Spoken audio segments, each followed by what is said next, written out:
Mahigit 700 ang hinuli sa Oplan Galugad ng pulisya sa Pasig at Marikina.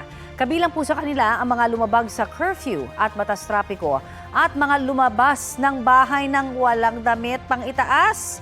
Ang mainit na balita hatid ni EJ Gomez. Sinuyod ng mga pulis at tauhan ng barangay ang mga bahay sa Pasig City para sa Oplan Galugad kagabi. Umabot sa mahigit 600 ang sinita at hinuli. Mahigit 400 dito ang mga lumabag sa city ordinances, kabilang ang mga menor de edad na nasa lansangan pa kahit 10 oras na ng gabi. Lampas 200 naman ang traffic violators tulad ng mga walang helmet at expired ang plaka ng sasakyan. Isang lalaki rin ang nahuli dahil umano sa illegal na droga. Kabilang din ang 3 most wanted sa mga inaresto. Karamihan na nahuli natin dito sa mga city ordinances ay yung half-naked.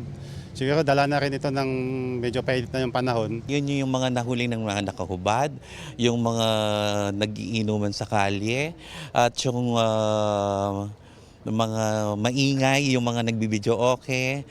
Yun yung mga yung curfew. Kaya napili ang barangay Pinagbuhatan because number 3 ang barangay Pinagbuhatan sa buong Pilipinas na pinakamalaki at number 1 sa buong Pasig. Sa Marikina, nasa 160 katao ang nahuling nagiinuman sa kalsada, nakahubad at lumalabag sa smoking ban at batas trapiko. 11 ang impounded na motorsiklo. May 2 nahuli kaugnay sa droga. 2 most wanted naman ang naaresto. Wala silang pahayag.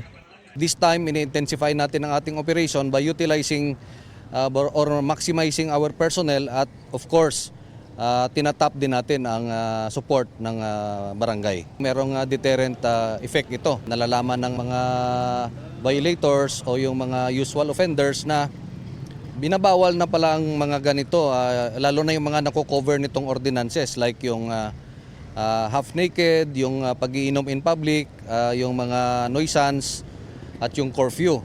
EJ Gomez, nagbabalita para sa GMA News.